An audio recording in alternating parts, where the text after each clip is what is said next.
Hello friend, welcome to my channel RD classes. मैं आपका दोस्त एंड एजुकेटर लक्ष्मी नारायण यादव। आशा करता हूं कि आप सभी लोग स्वस्थ होंगे। मैं आज एनसीईआरटी क्लास 12 की पहले चैप्टर की दूसरी वीडियो आप लोगों के लिए लेकर आ रहा हूं, जिसमें मैं आज का टॉपिक है आपका सबसे पहला टॉपिक है कूलाम का नियम। कूलाम का नियम क्या है? तो कूलाम के नियम से पहले मैं आप लोगों को बताना चाहूँगा, थोड़ा आप पीछे जाके सोचिए। द्रव्यमान संरक्षण का नियम जो है न्यूटन का, उसको देख सकते हैं। द्रव्यमान का जो नियम है, यानी कि दो वस्तुओं का जो द्रव्यमान होता है, द्रव्यमान के कारण जो उन पे बल लगता है, उसका आप उस नियम को देख सकते हैं कि उसी के आधार पे ये जो आपका है कूलाम का भी नियम है। उसी के आधार पे आपका कूलाम का नियम बनाया। जैसे यहाँ पे देखिए, दो आपके आवेश हैं, एक है Q1 और दूसरा है Q2। ठीक है, यहाँ पे दो आवेश है Q1 और Q2। ये जो है एक दूसरे से R मीटर की दूरी पे रखे गए हैं, मीटर या कुछ भी कर लीजिए, R दूरी पे रखे गए हैं। ठीक है, ये जो है मान लीजिए समान आवेश है, मतलब दोनों धन है तो धन ही है, ऋण है तो ऋण। मान लीजिए कि ये धनात्मक है, मान के चलिए कि ये दोनों आवेश जो है आपके धनात्मक है, तो दोनों के बीच एक बल कार्य करेगा, दोनों के बीच प्रतिकर्षण बल कार्य करेगा। ठीक है, तो उस बल की जो मात्रा होगी, उस बल की मात्रा जो होगी वो आपके जो आवेश हैं, आवेशों के गुणनफल के समानुपाती और आवेशों के बीच की दूरी के वर्ग के व्युत्क्रमानुपाती होगी। ठीक है, तो यहां पे जो आपका आवेश है, मतलब दो आवेश हैं Q1 और Q2 हैं, और इनके बीच जो बल कार्य करेगा, इनके बीच जो बल कार्य करेगा, सबसे पहले देखिए F जो होगा अनुक्रमानुपाती समानुपाती होगा Q1 इंटू Q2। समानुपाती का मतलब होता है कि जिस रेशियो से Q1 Q2 बढ़ेगा उसी रेशियो से F बढ़ेगा। यानी अगर ये 2 बढ़ेगा तो ये भी 2 बढ़ेगा, नहीं जैसे जैसे ये बढ़ेगा वैसे वैसे ये बढ़ेगा ना। कि ऐसे ही देखिए कि यहाँ पे जितना ज़्यादा आवेश होगा, मतलब तो आवेश की मात्रा जितनी ज़्यादा होगी, बल जो होगा उतना ही तेजी से लगेगा, यानी कि उतना ही ज़्यादा बल लगेगा। जो आवेश है अगर ज़्यादा है तो बल भी ज़्यादा लगेगा, और यदि आवेश आपका कम है तो बल जो है कम लगेगा। यानी कि जितना प्रबल आवेश होगा उतना ही आपका बल भी प्रबल होगा, और जितना कमजोर आवेश होगा यानी कि कम आवेश होगा उतना ही बल भी आपका कम होगा। दूसरी कंडीशन, F जो होता है 1/r², यानी कि R के अनुक्रमानुपाती, यानी कि उनके बीच की दूरी के व्युत्क्रमानुपाती होता है। यानी कि जो बल लगता है, दोनों आवेशों के बीच जो बल लगता है वो उनकी बीच की दूरी के वर्ग के व्युत्क्रमानुपाती होता है। इसका मतलब हुआ कि जितनी ज्यादा दूरी होगी उसका वर्ग करने पे, लॉजिक सी बात है, जितनी ज्यादा दूरी होगी बल उतना ही कम लगेगा। जितना नजदीक आप रखेंगे आवेशों को, उतना मतलब जितना नजदीक वस्तु को रखेंगे बल जो होगा उतना ही तेजी से लगेगा, और जितनी दूर पे रखेंगे आप, जो बल होगा आपका उतना ही धीरे लगेगा। अब यहाँ पे अगर दोनों समीकरण को मिला दिया जाए, ठीक है, यहाँ पे हम मिला देते हैं समीकरण 1 तथा समीकरण 2 से। अब यहाँ पे हमने मिला दिया तो क्या हो जाएगा, F अनुक्रमानुपाती हो जाएगा Q1 Q2/r² हो गया। अब ये समानुपाती का निशान हटा देंगे तो यहाँ पे लिख देंगे F बराबर K Q1 Q2/r²। ये हो गया आपका F बराबर हो गया K Q1 Q2/r²। K जो है आपका एक नियतांक है। ठीक है, इस समानुपाती को हटाने के लिए यहाँ पे K जो है आपका एक नियतांक यूज किया गया है, और K का मान जो होता है, K का मान होता है 1/4πε0। ये हो गया आपका K का मान। K बराबर होता है 1/4πε0। एप्सिलॉन क्या है? K को हम परावैद्युतांक भी बोलते हैं। जो K है इसको बोला जाता है परावैद्युतांक। ठीक है, K का मान होता है 1/4πε0 और K को बोलते हैं परावैद्युतांक। और ये जो आपका एप्सिलॉन नॉट है, ठीक है, एप्सिलॉन नॉट क्या होता है? एप्सिलॉन नॉट का मतलब हो गया कि निर्वात की विद्युतशीलता, निर्वात की विद्युतशीलता। ऐसे समझिए कि जो आपका मतलब ये जो आवेश है, आवेश जब हम रख रहे हैं तो उसके लिए हम किसी माध्यम का यूज करते होंगे।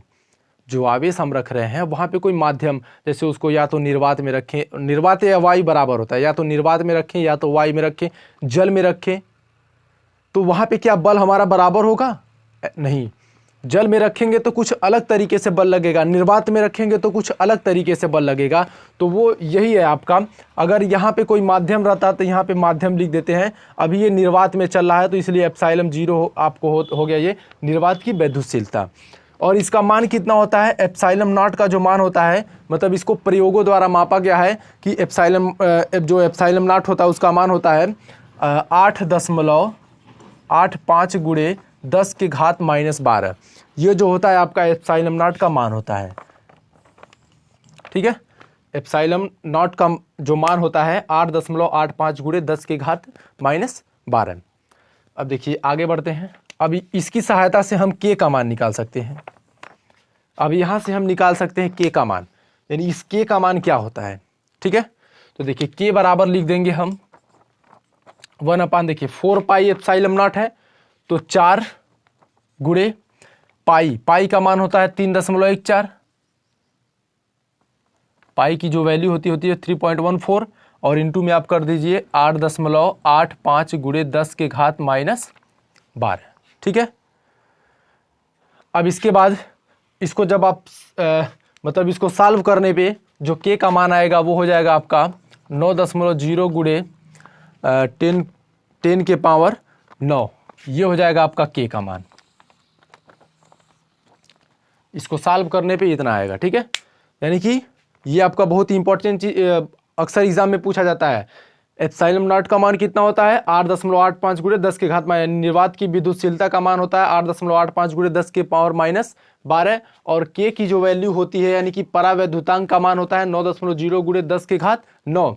परावैद्युतांक कह लीजिए या ये इसका भी मान 1/4 पाई, एप्सिलॉन नॉट का मान भी इतना ही होगा, ठीक है। अब फिर आ जाइए मात्रक। मात्रक पे देखिए तो हमको यहाँ पे किसका किसका मात्रक निकालना है, पहले देखिए किसका मात्रक निकालना है। ये देखिए के का मात्रक निकालना है और एप्सिलॉन नॉट का मात्रक। एफ का मान, तो एफ का मात्रक यानी बल है, उसका मात्रक न्यूटन होता है, पता है सबको। अब देखिए यहाँ पे के और एप्सिलॉन नॉट का मात्रक हमको निकालना है, ठीक है। तो सबसे पहले हम यहाँ से निकाल सकते हैं, के का मात्रक निकाले पहले, ठीक है। अब देखिए यहाँ से के इक्वल टू लिख सकते हैं, इसका इसमें मल्टीप्लाई हो जाएगा F(r²) अपान Q1 इंटू Q2, ठीक है। F यानी बल का मात्रक होता है आपका न्यूटन, न्यूटन हो गया। उसके बाद ये आपका हो गया दूरी, दूरी का मात्रक मीटर हो गया। नीचे आपके दो आवेश हैं तो आवेश का मात्रक होता है कूलाम, तो यहाँ पे कूलाम का स्क्वायर कर देंगे। ये हो गया आपका के का जो मात्रक हो गया न्यूटन वर्ग मीटर बटे कूलाम का स्क्वायर, ये जो हो गया आपका के का मात्रक हो गया, ठीक है। एसआई पद्धति में के का मात्रक हो गया ये। इसके बाद देखिए अब हम निकालेंगे एप्सिलॉन 0 का मात्रक। तो देखिए यहाँ पे देखिए किसका किसका मात्रक होगा, देखिए के का मात्रक होगा, एप्सिलॉन 0 का मात्रक होगा, लेकिन 4 और 1 पाई जो यानी कि 4, 1 और पाई, ये तीनों जो है आपके अचर पद हैं।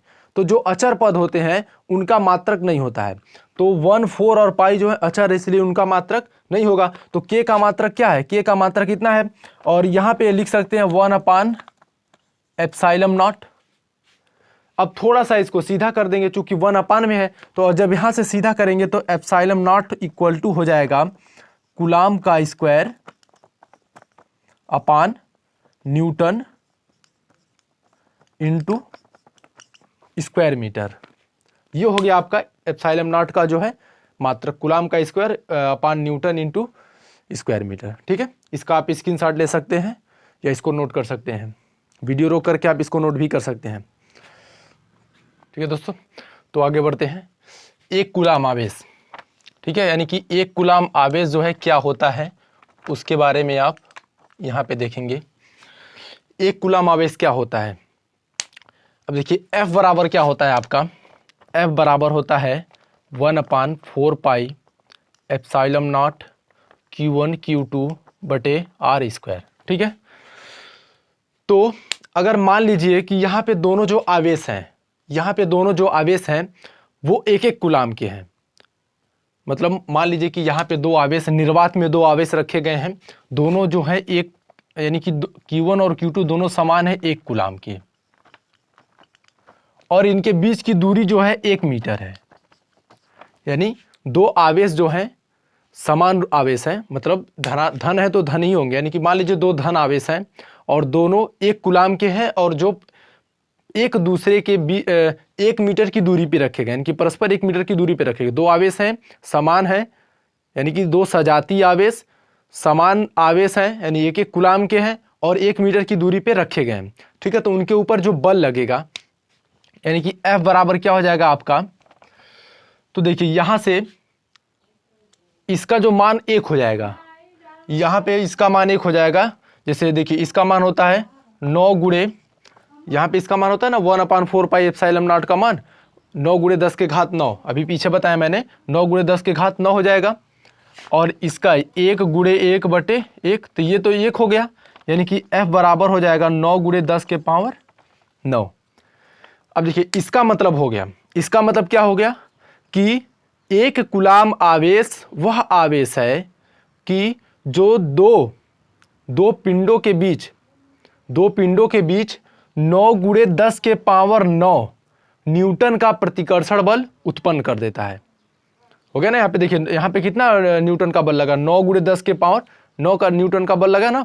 यानी यहाँ पे देखिए दोनों आवेश एक एक कूलाम के थे और इनके बीच जो बल प्रतिकर्षण बल लगा वो क्या होगा, 9 गुणे 10 के पावर 9। तो ठीक है, देखिए मैंने यहाँ पे इसको लिख भी दिया है, आप इसका स्क्रीनशॉट ले सकते हैं।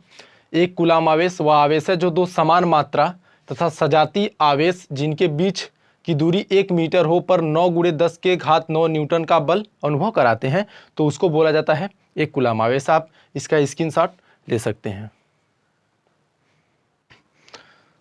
ठीक है, देखिए परावैद्युतांक पीछे मैंने बताया आपको, परावैद्युतांक के से लिखते हैं। और देखिए यहाँ पे के बराबर होता है F बटे FM। F का मतलब, अब यहाँ पे देख लीजिए, जैसे यहाँ पे अगर दो आवेश हैं Q1 Q2, ठीक है,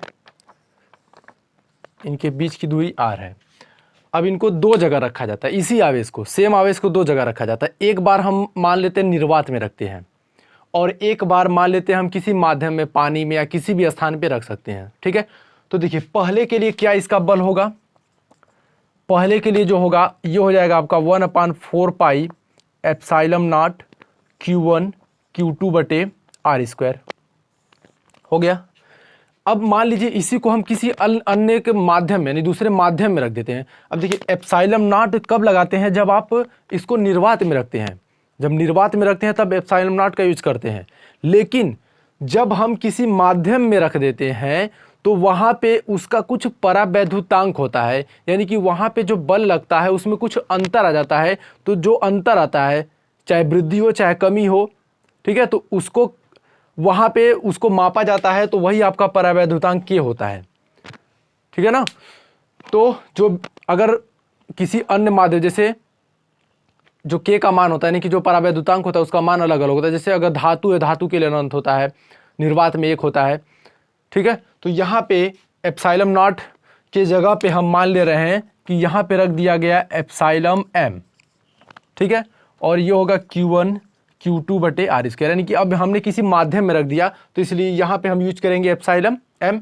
अब देखिए ये यहाँ से कैंसिल हो गया, फिर ये यहाँ से कैंसिल हो गया, यानी के बराबर क्या हो गया, epsilon not upon epsilon m। इसका मतलब हो गया कि जो परावैद्युतांक होता है वो आपका होता है निर्वात की वैद्युतशीलता। ठीक है, जो आपका परावैद्युतांक होता है वो होता है निर्वात की वैद्युतशीलता बटे माध्यम की वैद्युतशीलता। ये जो होता है आपका परावैद्युतांक, यानी कि परावैद्युतांक की परिभाषा क्या होगी? निर्वात की वैद्युतशीलता और माध्यम की वैद्युतशीलता के अनुपात को हम परावैद्युतांक कहते हैं। ठीक है दोस्तों, तो देखिए कूलाम के नियम का सदिश स्वरूप, यानी कि जो आपका कूलाम का नियम है उसका हम सदिश निरूपण कैसे करते हैं। देखिए जैसे मान लीजिए कि दो आवेश Q1 Q2 हैं, ठीक है, और ये समान आवेश है, मतलब धन है तो धन, यानी कि धन है तो धन आवेश होंगे, ऋण है तो ऋण आवेश होंगे। मान लीजिए इनके तो दोनों पे प्रतिकर्षण बल लगेगा। अब चूंकि ये समान आवेश हैं तो दोनों पे जो है आपका प्रतिकर्षण बल लगेगा। तो एक बल जो होगा इस तरफ लगेगा, देखिए किस पे लगेगा, ये बल जो होगा इसको इधर, यानी कि Q2 जो है Q1 को पीछे की तरफ ढकेलेगा। तो किस पे, यानी कि बल जो लगेगा आपका 1 पे 2 के द्वारा, 1 पे 2 के द्वारा। और फिर इसी तरह से इधर बल लगेगा आपका दूसरे साइड में लगेगा, किसके, अब 1 जो है 2 को ढकेलेगा, तो यहाँ पे लगेगा 2 पे 1 के द्वारा, ऐसे लिखेंगे। यानी कि एक बल हो गया आपका F12 और एक बल हो गया आपका F21। अब मान लीजिए कि इनके बीच की जो दूरी है वो आपका R है, ठीक है, इनके बीच की दूरी जो है R है। अब देखिए चूंकि यहाँ पे सदिश बताना है तो सदिश में क्या क्या जरूरी होता है। देखिए सदिश के लिए आपके लिए परिमाण और दिशा, परिमाण और दिशा, सदिश के निरूपण के लिए हमको परिमाण और दिशा दोनों की ही आवश्यकता होती है। तो देखिए यहाँ पे पहला बल जो है आपका मान लीजिए कि F12, ये हो जाएगा 1/4 pi epsilon not Q1 Q2 बटे R²। मतलब ये जो है आपके निर्वात में रखे गए हैं। तो यहाँ पे F12 हो जाएगा 1/4 pi epsilon not Q1 Q2 बटे R²। लेकिन ये तो आपका रहा परिमाण, यानी कि बल का परिमाण, लेकिन अभी बल की दिशा भी बतानी है, बल की दिशा भी बतानी है। तो आप पढ़ेंगे कि जो सदिश होता है तो सदिश में बल की दिशा बताने के लिए ऐसे यूज करते हैं, जैसे एकांक I हो गया। एकांक I का मतलब होगा कि x अक्ष की दिशा में, एकांक J का मतलब हो गया कैप ऊपर लगा देते हैं, नहीं कि कैप I x अक्ष की दिशा में, कैप J जो होता है y अक्ष की दिशा में, ऐसे होता है। तो यहाँ पे देखिए ये जो इनके बीच की दूरी R है, ठीक है, तो मान लीजिए कि ये दिशा जो है आपकी, ये दिशा मान लीजिए ये हो गई R12, ठीक है, एकांक हो गई, एकांक R12। और फिर जो है आपकी दूसरी दिशा हो गई एकांक R2, यानी इधर वाली जो दिशा हो गई एकांक R21। अब यहाँ पे देखेंगे कि ये बल जो है किस दिशा में है, इस दिशा में है ना, तो यहाँ पे लिख देंगे आप R21, हो गया। अब देखिए यहाँ मान लीजिए इक्वेशन 1 है। इसके बाद देखिए दूसरा, देखिए यहाँ पे दूसरा बल किधर से लगेगा, Q1 के द्वारा Q2 पे लगेगा, यानी कि Q1 जो है Q2 को दूर की तरफ भेजेगा। तो यहाँ पे देखिए क्या हो जाएगा, यहाँ पे बल जो हो जाएगा ये हो जाएगा वेक्टर, यानी कि 2 पे 1 के द्वारा, 21 F21 हो जाएगा ना, 2 पे जो है 1 के द्वारा। अब यहाँ पे भी आपका यही चीज़ हो जाएगा 1/4 pi epsilon not Q1 Q2 बटे R²। अब देखिए यहाँ पे जो दिशा होगी वो क्या होगी, देखिए दिशा इस दिशा में, यानी कि 1 से 2 की तरफ है ना। तो यहाँ पे हो जाएगा आपका R12। मान लीजिए ये आपका इक्वेशन 2 हो गया। अब देखिए आप जैसे मैथ में भी आप देखते होंगे कि जो इधर की दिशा होती है उसको प्लस मानते हैं और इधर की दिशा होती है उसको माइनस माना जाता है। ये प्लस होता है, ये माइनस होता है, फिर ऊपर प्लस होता है और नीचे माइनस होता है, ठीक है। यानी अगर हम इधर प्लस मानते हैं तो उसके उलट माइनस मानते हैं, इधर प्लस मानते हैं तो उसके उलट माइनस मानते हैं। यानी अगर नीचे प्लस मानेंगे तो ऊपर माइनस मानेंगे, अगर ऊपर प्लस मानेंगे तो नीचे माइनस मानेंगे। तो यहाँ पे देखिए एक की दिशा इधर है और एक की दिशा इधर है, यानी कि दोनों जो है विपरीत दिशा में है। तो क्या इनको हम ऐसे बराबर में लिख सकते हैं ना, ऐसे लिख सकते हैं। देखिए यहाँ पे 1 2, लेकिन माइनस में हो जाएगा आपका 2 1। ठीक है, ये दोनों ऐसे इक्वल में हो सकते हैं। अब यहां पे मान ले रहे हैं कि हम यहां पे इसको रख दे रहे हैं, तब देखिए यहां पे हो जाएगा f, माइनस को बाहर लिख लीजिए, इस माइनस को बाहर लिख लीजिए, और देखिए हो जाएगा 1/4 pi epsilon not Q1 Q2 upon R²। हो गया। अब देखिए यहां पे इंटू आर में आपका हो जाएगा 1 2।